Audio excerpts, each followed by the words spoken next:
तो क्या हालचाल है आपके। मेरा नाम है विकास और स्वागत है आपका आपके अपने ही चैनल पे। तो ओप्पो की फाइंड एक्स सीरीज जो होती है एक फ्लैगशिप सीरीज होती है और इस सीरीज में ओप्पो एक हर एक डिपार्टमेंट में यानी मोबाइल फ़ोन का चाहे जो डिपार्टमेंट हो या फिर कैमरा हो या परफॉर्मेंस हो या बैटरी हो या फास्ट चार्जिंग हो या फिर उसका सॉफ्टवेयर हो, काफ़ी ज़्यादा मेहनत से और काफ़ी ज़्यादा इम्प्रूवमेंट के साथ काम करता है। कोई भी फाइंड एक्स सीरीज ले लो या फिर फाइंड एक्स 1 ले लो या फाइंड एक्स 2 ले लो या फिर फाइंड एक्स 3 ले लो, हर एक सीरीज में हमें इम्प्रूवमेंट देखने को मिलती है। हालांकि ये इम्प्रूवमेंट सॉफ्टवेयर लेवल और हार्डवेयर लेवल के साथ साथ प्राइस लेवल पे भी होती है। चाहे फिर वो पिछले साल की फाइंड एक्स 2 सीरीज देख लो जो 50-60 हज़ार के आसपास लॉन्च हुई थी इंडिया में, या फिर इस साल की फाइंड एक्स 3 सीरीज देख लो जो इस बार शायद हो सकता है कि किडनियाँ साथ में लेके जाएं।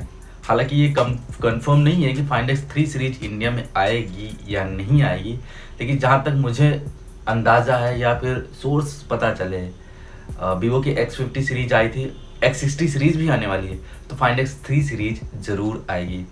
अभी आपको कुछ दिन पहले मैंने हाल ही में एक चीज़ निकल के सामने आई थी कि ओप्पो 9 प्रो के कुछ कैमरा सैम्पल्स प्लस कुछ कैमरास की न्यूज़ कि यहाँ पे सोनी के कस्टम जो नया सेंसर आया उसके साथ काम किया जा रहा है। लेकिन अभी वन प्लस तो शायद आए नहीं, 23 मार्च के बाद ही आएगा। लेकिन find x 3 series finally global और चाइना में लॉन्च हो की जा चुकी है। हालांकि अभी ये इंडिया में कंफर्म नहीं है कि कब तक आएगी, लेकिन जो ग्लोबली इसकी प्राइस निकल के आई वो करीब अप्रॉक्स 1 लाख रुपए के आसपास रखी गई है। फाइंड एक्स 3 में 3 फ़ोन लॉन्च हुए हैं, जिसमें फाइंड एक्स 3 नियो है, फाइंड एक्स 3 लाइट है एंड फाइंड एक्स 3 प्रो है। अगर नियो की बात करूँ तो यहाँ पे स्नैपड्रैगन 865 के साथ लॉन्च किया गया। अगर लाइट की बात करूँ तो यहाँ पे स्नैपड्रैगन 765 के साथ लॉन्च किया है। अगर मैं फाइंड एक्स प्रो की बात करूँ तो इसमें आपका लेटेस्ट प्यारा दुलारा स्नैपड्रैगन 888 वाला प्रोसेसर यूज़ किया गया है। सब कुछ जानेंगे इसके बारे में, लेकिन उससे पहले अगर अभी तक आपने चैनल सब्सक्राइब ना किया तो प्लीज़ सब्सक्राइब करके बेल नोटिफिकेशन ज़रूर प्रेस कर देना, क्योंकि हमारा जो रोड टू मैप लगा ये 5-6 हज़ार सब्सक्राइबर का आने वाले कुछ टाइम पे वो जल्दी पूरा कर लें। आई होप जल्दी पूरा कर लेंगे। अगर मैं बेसिकली बात करूँ फाइंड एक्स 3 प्रो के बारे में, हालांकि find x 3 light and find x 3 neo इसकी प्राइस निकल के सामने नहीं आई है और ये कंफर्म नहीं है कि ओप्पो इसे कब उपलब्ध कराएगा सेल के लिए। हालांकि फाइंड एक्स 3 प्रो की प्राइस निकली है वो भी अप्रॉक्स 1 लाख है, लेकिन 30 मार्च से यानी 30 मार्च से प्री ऑर्डर पे जाएंगे और अप्रैल के फर्स्ट वीक से सेल पे उपलब्ध हो जाएंगे। काफ़ी लंबा टाइम लिया इन्होंने। हो सकता था चाइना से डायरेक्ट इंपोर्ट हो इसके बाद सेल हो, लेकिन इंडिया का फिलहाल अभी दूर दूर तक कोई नामो निशान नहीं है कि कब लॉन्च होगा और कब सेल पे जाएगा। हालांकि उम्मीद यही है कि मई जून तक ये शायद हो सकता है इंडिया में दर्शन इसके हो जाए। लेकिन उससे पहले ओप्पो के कुछ फीचर्स जो फाइंड एक्स 3 प्रो में ही है वो कुछ निकल के वन प्लस के फ़ोन और रियलमी के फ़ोन्स में हमें ज़रूर देखने को मिलते हैं। हालांकि तीनों एक ही चीज़ें करंटली जब से ये कार्ल पे अलग हुए थे, कार्ल पे जब से अलग हुए थे उसके बाद से जो ओप्पो के फ़ोन्स ऑन वन प्लस के फ़ोन्स हमेशा ओप्पो ही मैन्युफैक्चर करता है। अगर आप हाल ही में अगर आप वन प्लस के फ़ोन परचेज करेंगे इंडिया में तो उसमें आपको मैन्युफैक्चर बाई ओप्पो और प्लस नोएडा की जो फैक्ट्रीज है उसमें आपको उसका एड्रेस देखने को मिल सकता है। चलो ये साइड की बात है, इनका इंटरनली बिजनेस है, इस पर कोई वो नहीं है, मैं ऑब्जेक्शन नहीं लगा रहा है। लेकिन हम बात करते हैं फाइंड एक्स 3 प्रो के बारे में, क्या कि पर्सनली मुझे कितना इंटरेस्टिंग लगा और ये तो किडनी लेने के मुकाबले है। हालांकि इसका जो प्राइस सेट हुआ है वो अब तो Galaxy S21 ultra plus Apple के जो फ़ोन्स आए थे iPhone 12 सीरीज उसको काफ़ी ज़्यादा मैच कर रहे हैं। अब परफॉर्मेंस में कितना मैच करता है वो तो आने वाले क्या अब आप खुद ही समझ जाओगे जब मैं इसकी पूरी चीज़ें डिटेल्स में आपसे शेयर करूँगा। हालांकि ओप्पो और वीवो के फ़ोन्स हमेशा कैमरा सेगमेंट के लिए होते हैं, लेकिन फिलहाल जो फाइंड एक्स 3 सीरीज आई है ये परफॉर्मेंस और कैमरा प्लस हार्डवेयर के हिसाब से काफ़ी ज़्यादा फोकस किया गया है। अगर मैं डिज़ाइन की बात करूँ इस वाले फ़ोन की तो अगर पीछे का कैमरा का कटआउट अगर आप देखो तो हल्का फुल्का आपको किसी एक चीज़ की याद दिलाता होगा। हालांकि वो चोरी नहीं की गई, कॉपी नहीं की, लेकिन फिर भी किसी हद तक उस चीज़ की आपको याद दिलाता होगा। कमेंट सेक्शन में मुझे ज़रूर बता देना। इसमें आपको पीछे की तरफ क्वाड रियर कैमरा सेटअप दिया है। अगर मैं बेसिकली डिस्प्ले की बात करूँ तो यहाँ पे गोरिल्ला ग्लास के साथ बैक में भी गोरिल्ला ग्लास यूज़ किया गया है। डिटेल्स डिस्प्ले की बात करूँ तो 6.67 इंच के एक क्वाड HD प्लस की डिस्प्ले है जो कि LPTO टेक्नोलॉजी के साथ OLED पैनल है। 120 Hz का रिफ्रेश रेट है, 10 बिट कलर को ये सपोर्ट करता है। लेकिन इसकी जो पीक ब्राइटनेस मुझे कहीं ना कहीं थोड़ा सा कम लगी, क्योंकि नॉर्मली 500 निट्स की है लेकिन पीक ब्राइटनेस इसकी 1300 निट्स तक जा सकती है। हालांकि आज तो मिड रेंज में 1500 नीट्स तक पहुंच गए। तो यहाँ पे जो पीक ब्राइटनेस वाला खेल है वो थोड़ा सा मुझे कहीं कम है। हो सकता है शायद इसका जो आउटडोर में डिस्प्ले आपको कम ब्राइट लग सकता है। अगर इसके परफॉर्मेंस लेवल पे बात करें तो इस यहाँ पे स्नैपड्रैगन 888 है, सिंगल स्टोरेज ऑप्शन में लॉन्च हुआ है जिसमें 12 GB रैम है एंड 256 GB इंटरनल स्टोरेज है। हालांकि माइक्रो SD कार्ड का स्लॉट नहीं दिया गया है क्योंकि 256 GB है। यहाँ पे आपको LPDDR5 रैम फीचर्स है प्लस स्टोरेज में UFS 3.1 मिलता है, काफ़ी गुड है क्योंकि फास्ट है, काफ़ी रीड एंड राइट की स्पीड आपको अच्छी देखने को मिल सकती है। तो ये परफॉर्मेंस लेवल्स हो गए।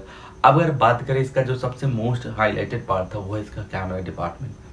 Quad rear camera setup use किया गया और एक नई टेक्नोलॉजी भी कैमरा के साथ यूज़ की गई है। तो क्वाड कैमरा है जिसमें 50 मेगापिक्सल के एक वाइड सेंसर है जो कि सोनी IMX 766 जो नया वाला सेंसर यूज़ किया गया है, और 50 मेगापिक्सल के एक अल्ट्रा वाइड सेंसर भी है जिसमें भी सोनी IMX 766 वाला सेंसर यूज़ किया गया है। हालांकि अल्ट्रा वाइड 119 FOV तक कवर करेगा, लेकिन यहाँ पे आपको EIS मिलता है। लेकिन अगर मेन सेंसर की बात करें तो उसमें आपको वॉइस देखने को मिलता है। इंटरेस्टिंग सी बात यह है कि इसमें 13 मेगापिक्सल का एक टेलीफोटो सेंसर भी यूज़ किया गया, लेकिन एक जो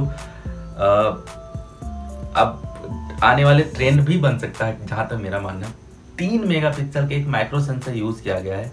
और कंपनी क्लेम करती है कि काफ़ी ज़्यादा जो मार्केट में माइक्रो सेंसर चल रहे हैं उससे ज़्यादा इम्प्रूवमेंट के साथ है। एक तरह से ये तो माइक्रो लेंस भी बोल सकते हैं, काफ़ी ज़्यादा माइक्रो शॉट्स को कैप्चर करेगा। तो मैं इसलिए कह रहा हूँ कि हो सकता है सर आने वाले टाइम में, कुछ ही टाइम में ये OnePlus और Realme के फ़ोन्स में ज़रूर देखने को मिलेगा 3 मेगापिक्सल का माइक्रो सेंसर। कुछ नया इंटरेस्टिंग सा ट्राई किया है। हालांकि ये मार्केट में कितना सक्सेस होगा ये तो जब कॉमर्शियल फ़ोन अवेलेबल होगा हर एक चीज़ में तो हो सकता है इसका डिटेल्स हो। अगर ये सक्सेस हो गया तो OnePlus और Realme के फ़ोन्स में देखने को मिल सकता है। अगर बाकी चीज़ों की बात करें तो एक पंच होल कटआउट के साथ 32 मेगापिक्सल का एक फ्रंट सेंसर है। अगर बाकी चीज़ें देखें, इसकी बैटरी है 4500 mAh की, 65 वाट की फास्ट चार्जिंग का सपोर्ट है और 30 वाट की एक रिवर्स चार्जिंग का सपोर्ट है। हालांकि ये 65 वाट की चार्जिंग जो ओप्पो ने निजात करी थी ये OnePlus भी यूज़ करते हैं, Realme वाले भी यूज़ करते हैं बस नाम अलग अलग बदल देते हैं, कहीं पे डार्ट हो जाता है, कहीं पे बुक हो जाता है, कहीं पे फास्ट चार्ज हो जाता है तो ये इनका इंटरनल मैटर है। बाकी ColorOS 11.2 है जो काफ़ी ज़्यादा इम्प्रूवमेंट किया गया है। हालांकि कुछ चीज़ें ऑक्सीजन OS से उठाई जा रही हैं और ColorOS की कुछ चीज़ें Realme UI में भी डाली जा रही हैं। आने वाले टाइम पे अगर 1-2 साल बाद ध्यान दिया जाए तो हो सकता है ये ओप्पो वाले केवल एक ही UI चलाएं, चाहे फिर वो ऑक्सीजन OS चला सकते हैं या फिर Realme UI चला सकते हैं या फिर ColorOS चला सकते हैं। लेकिन आने वाले टाइम में तीनों सिमिलर सी देखने को मिल जाएंगे, मतलब जो एक्सपीरियंस होगा फुल स्टॉक वाला होगा तीनों UI में। एड्स वैसे भी देखने को नहीं मिलते हैं तीनों UI में, तो ये एक अच्छी बात हो जाती है कि आजकल कंपनियां क्या, Xiaomi का MIUI देख लो, इतने एड्स देखने को मिलेंगे कि आप परेशान हो जाएंगे। ओवरऑल जो प्राइस रखा है इसका ग्लोबली वो करीब 99,800 रुपये के आसपास, यानी अप्रॉक्स 1 लाख रुपए है एक सिंगल स्टोरेज ऑप्शन की बात है। अब सवाल ये उठता है कि कितना ये सक्सेस है और क्या ये बाय करने लायक है। तो मेरा मानना है कि एक इंटरेस्टिंग सी टेक्नोलॉजी आई है, हो सकता है शायद कि ये सक्सेस भी हो जाए। अब इंटरेस्टिंग सी टेक्नोलॉजी केवल कैमरा फीचर्स में है।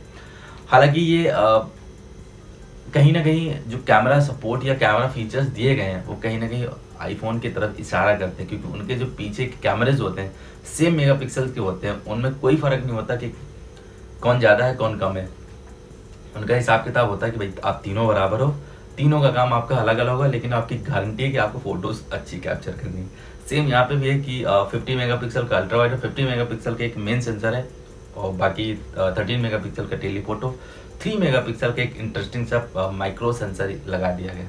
ओवरऑल फ़ोन मुझे बहुत ज़्यादा प्रीमियम लगा, और जैसे मैंने पहले ही कहा था कि फाइंड एक्स सीरीज़ जो होती है काफ़ी प्रीमियम सेगमेंट को टारगेट करती है। और दूसरी चीज़ अगर देखा जाए साथ में तो ये पिछले वाले फाइंड एक्स 2 से काफ़ी ज़्यादा इंप्रूवमेंट भी देखने को मिलती है, चाहे फिर उसका ये डिस्प्ले हो जो कि LPTO टेक्नोलॉजी है। हालांकि ये अभी आने वाले टाइम में Realme के में भी और OnePlus में देखने को मिल सकती है, हालांकि मिलेगी OnePlus 9 Pro में।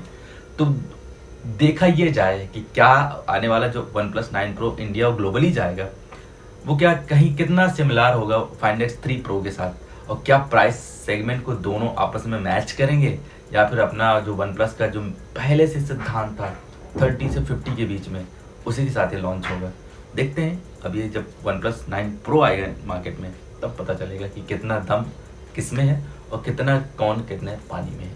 तो फिलहाल मेरे थे विचार इस वाले फ़ोन के लिए काफ़ी ज़्यादा अच्छे लगे, प्राइस मुझे इंटरेस्टिंग लगी, लेकिन बस वो जो 1 लाख वाला टक्का रखा है वो थोड़ा सा कहीं ना कहीं हजम नहीं हो रहा, क्योंकि चाइनीज़ कंपनी से इतना ज़्यादा एक्सपेक्टेशन नहीं थी कि 1 लाख तक चली जाएगी। हालांकि हुआवे के फ़ोन हमेशा मेट सीरीज जो आती थी वो करीब इसी प्राइस सेगमेंट के साथ लॉन्च होती थी, लेकिन यहाँ पे कुछ नया ट्राई करने की कोशिश की है और कुछ नया इंटरेस्टिंग से देने की कोशिश की है, इस वजह से शायद इसकी प्राइस को हाई रखा गया है।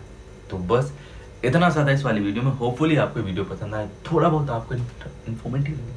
अगर वीडियो पसंद आए इस वाली वीडियो को लाइक कर देना, शेयर करना, बाकी सब्सक्राइब कर देना इस वाले चैनल को। अगर इस वीडियो से आपको कोई सवाल हो या सुझाव हो तो मैं इंस्टाग्राम मिल जाऊँगा ना, थोड़ा सा वेट करो। मिलता हूँ नेक्स्ट वीडियो में, तब तक के लिए take care, bye bye and always keep smiling. जय हिंद।